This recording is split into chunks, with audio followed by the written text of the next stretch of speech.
Sabe, tem uma pergunta que ficou ecoando na minha cabeça depois de mergulhar no material que a gente recebeu. É quase filosófica. Qual seria? Será que a vida em qualquer lugar do universo poderia evoluir sem essa necessidade, assim, brutal de competir, de destruir uma forma para que outra sobreviva? Entendo. Parece que toda história da vida na Terra é uma história de conflito, sabe? É uma pergunta fundamental, sem dúvida, porque ela desafia a nossa percepção mais básica do que significa estar vivo. A nossa experiência aqui na Terra nos diz que viver é lutar. Exato. Mas a questão é, será que essa é uma lei universal ou só uma regra local? A análise que temos em mãos propõe exatamente essa jornada, né? Primeiro entender por que as coisas são como são aqui. Certo. E depois ousar imaginar como poderiam ser radicalmente diferentes. Exato. É como se a gente fosse, tipo, detetives da biologia. Primeiro precisamos entender a cena do crime no nosso próprio planeta para depois especular sobre outros mundos. Uma ótima analogia. Então, vamos começar por aqui. Por que a vida na Terra é essa batalha constante? As fontes que a gente leu apontam para dois culpados principais, quase como os vilões dessa história. Vilões cósmicos, na verdade. O primeiro é bem intuitivo. Recursos finitos. O planeta é um sistema fechado, né? Tem uma quantidade limitada de átomos, de água, de espaço. Ok, esse é fácil de entender. Mas o segundo vilão é mais abstrato e, assim, muito mais poderoso. A segunda lei da termodinâmica. Ah, a famosa entropia. Eu confesso que essa parte para mim sempre soa um pouco esotérica, sabe? A análise usa uma expressão ótima, a tirania da entropia. É uma boa expressão. Como que essa lei da física, que fala sobre desordem, se traduz nessa competição biológica toda? Pense assim, o universo tende naturalmente ao caos, à desordem, à simplicidade. Tudo se desfaz com o tempo. Uma xícara quente esfria, um castelo de areia desmorona. Certo. A vida é o exato oposto disso. É um pequeno, teimoso e improvável bolsão de ordem e complexidade, em meio a um universo que caminha para a desordem. E manter essa ordem, manter você, eu, uma árvore, uma bactéria, exige um gasto de energia contínuo e gigantesco. Viver é termodinamicamente muito caro. Entendi. Então, tipo, a vida não é um estado natural, é uma luta ativa contra a tendência do universo, e para lutar ela precisa de combustível. É aí que os recursos finitos entram na equação. Precisamente. Vamos voltar no tempo para a sopa primordial da Terra primitiva. Havia uma quantidade limitada de tijolos da vida. Aminoácidos, nucleotídeos flutuando por aí. Certo. Agora, imagine duas das primeiras protocélulas, as formas mais rudimentares de vida. Ambas precisam da mesma molécula de carbono para se replicar. Só que só existe uma por perto. A que for um pouco mais eficiente em pegar aquela molécula, sobrevive e se duplica.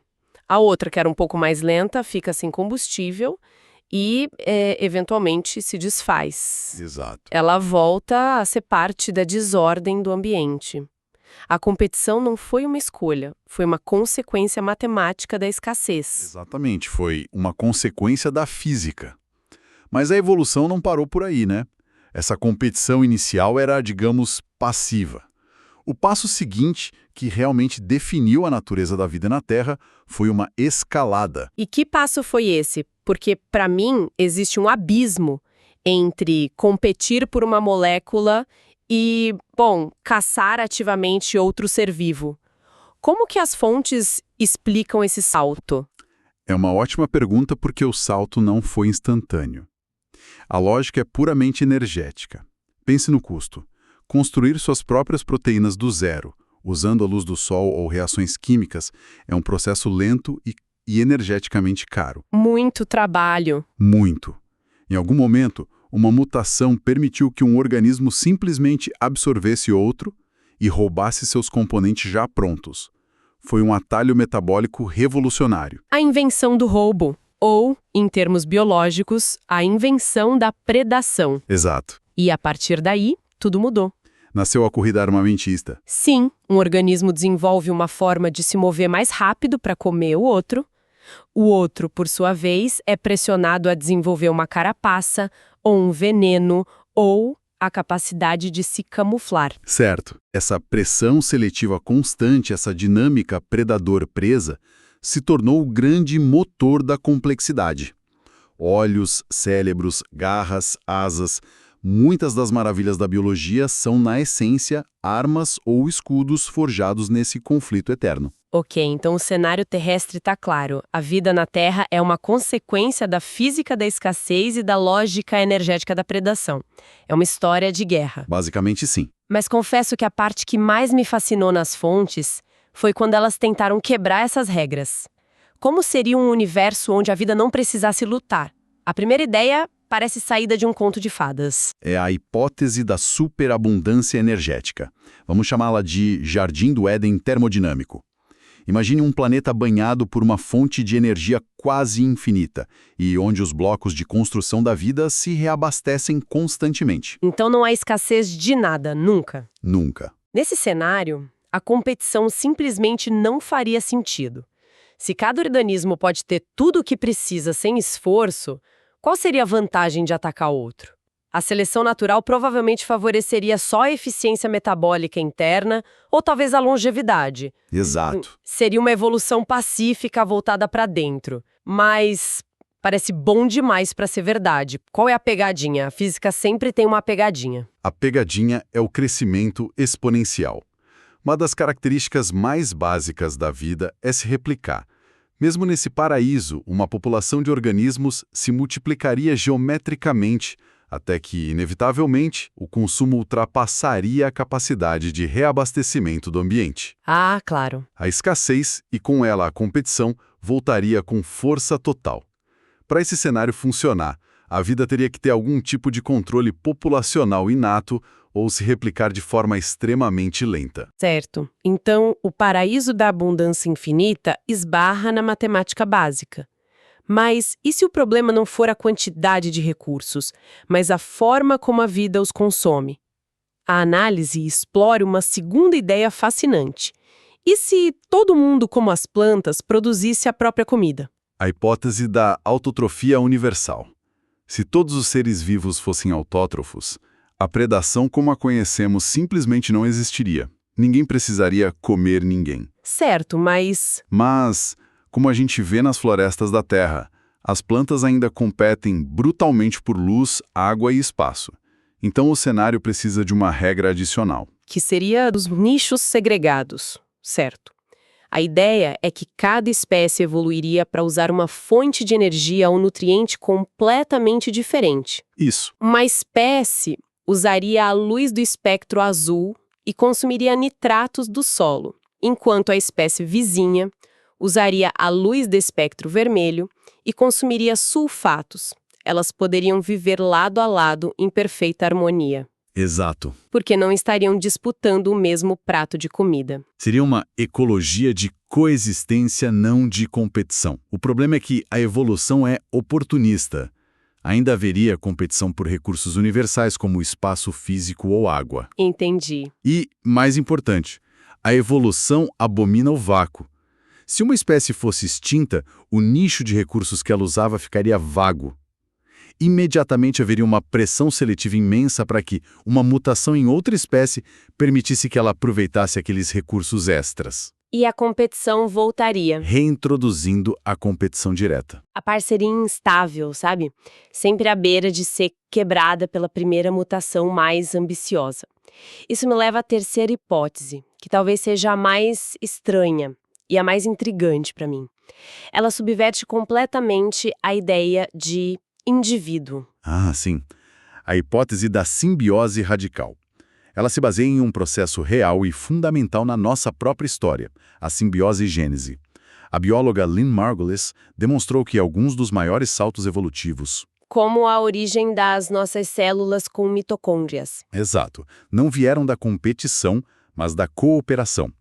Uma célula engoliu uma bactéria e, em vez de digeri-la, elas passaram a trabalhar juntas. E essa hipótese leva essa ideia ao extremo. E se em um planeta a resposta biológica padrão ao encontrar outro organismo não fosse lutar ou fugir, mas sim fundir e colaborar? O resultado seria algo difícil até de imaginar. A vida não evoluiria como um zoológico de indivíduos separados. Em vez disso, ela se desenvolveria como uma vasta rede planetária interconectada. Nossa! Os organismos se fundiriam, trocariam material genético e funções metabólicas com tanta facilidade que o próprio conceito de indivíduo se dissolveria. Seria algo como a hipótese Gaia, mas levada a um extremo literal. O planeta inteiro como um único superorganismo. Exatamente. Nesse caso, a competição interna seria autodestrutiva. Seria como meu fígado decidir competir com o meu coração. Perfeito. A lógica da sobrevivência se aplicaria apenas ao sistema como um todo. A destruição de uma parte prejudicaria o todo.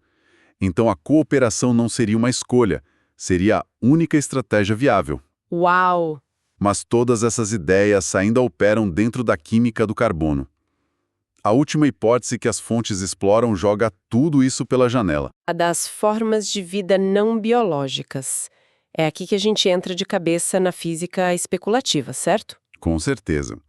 Vida feita de plasma ou campos magnéticos ou estruturas cristalinas. E o que isso muda? Sim. O ponto crucial aqui não é do que a vida é feita, mas do que ela se alimenta. Imagine uma forma de vida que não precisa consumir matéria física para se manter e se replicar.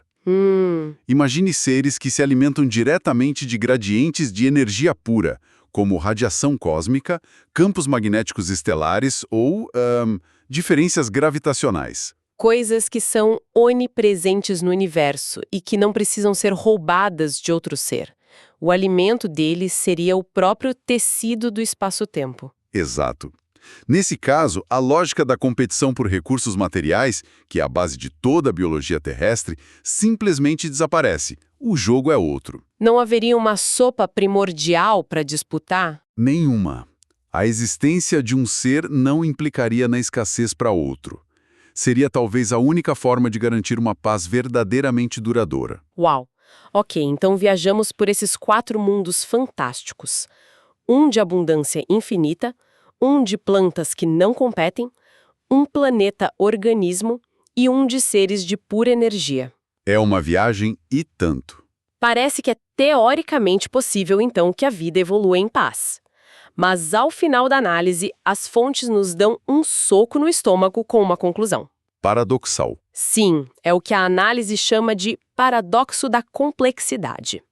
A ideia é a seguinte: embora esses cenários de paz biológica sejam imagináveis, eles provavelmente levariam a um resultado que a gente consideraria decepcionante. Decepcionante como? Eles provavelmente não gerariam vida complexa. A competição constante na Terra, essa corrida armamentista sem fim, funcionou como um afia-lápis evolutivo. É uma ótima analogia usada na análise. Uma afia-lápis. Sim, cada ameaça força uma inovação. A presa fica mais rápida, então o predador precisa ficar mais inteligente.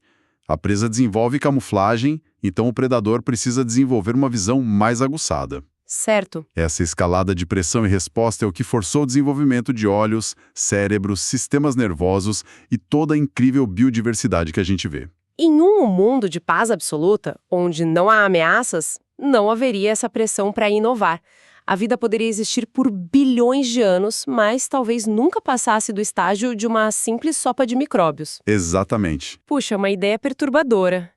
Que a beleza e a inteligência que a gente tanto admira são, na verdade, filhas diretas da guerra e do sofrimento? Isso se conecta a um conceito fascinante que uma das fontes menciona, o de antifragilidade, do autor Nassim Taleb. Ele distingue o robusto do antifrágil. Certo. Uma xícara de café é frágil, ela quebra com o estresse. Uma rocha é robusta, ela resiste ao estresse, não se importa com ele. Mas um sistema antifrágil é aquele que se beneficia do estresse, que fica mais forte com o caos. E a vida na Terra é Ela é fundamentalmente antifrágil. Nossos músculos se fortalecem com exercício, nosso sistema imunológico se fortalece com exposição a patógenos. Exato. E a biosfera como um todo se tornou mais complexa e resiliente por causa do conflito constante. O mundo de paz absoluta seria, na melhor das hipóteses, robusto, mas com o tempo, sem desafios, ele atrofiaria. E isso nos leva à frase que, para mim, resume toda a discussão de forma brilhante. O conflito, ironicamente, parece ser um ingrediente essencial para a criatividade da natureza. Que pensamento! Então, recapitulando essa jornada, a gente começou entendendo por que a Terra é um campo de batalha, culpando a escassez de matéria e a tirania da termodinâmica. Certo. Depois, viajamos por esses mundos hipotéticos onde a paz reina, seja pela abundância, pela cooperação forçada ou por uma física completamente alienígena. E no fim, voltamos para casa com essa conclusão desconfortável. Que essa paz pode ter um custo altíssimo, o da simplicidade eterna. Que o conflito, por mais brutal que seja, pode ser o motor da criatividade e da complexidade. A análise termina com um exercício mental, o de realmente tentar visualizar essas ecologias cristalinas ou a rede simbiótica planetária. E isso me deixou com uma última pergunta, que é quase uma provocação. Sim, e é uma pergunta que vira o espelho para nós. Se um dia, em nossas viagens pelo cosmos, encontrássemos uma forma de vida que evoluiu em um desses cenários de cooperação radical, como a rede simbiótica, será que nós a reconheceríamos como vida? Como assim? O que você quer dizer? A nossa própria definição do que é estar vivo foi forjada no fogo do conflito, da competição e, crucialmente, da individualidade. A gente procura por indivíduos discretos, por comportamentos de sobrevivência que espelham os nossos. Comer, fugir, se reproduzir. Entendo. Mas e se encontrássemos um planeta que é um único ser pensante, interconectado, sem partes separadas? Onde a consciência não reside em um cérebro, mas na relação entre todas as partes. Nós provavelmente não veríamos nada. Talvez só uma geologia estranha, um ecossistema bizarro. Exatamente. A pergunta final que a análise nos deixa é: será que a nossa própria história evolutiva, tão marcada pelo eu contra o outro, não nos cega para uma forma de vida ou inteligência que opera com base na fusão, na colaboração, na ausência de um eu? Uau! Talvez a forma de vida mais fascinante do universo seja aquela que, por definição, somos incapazes de ver.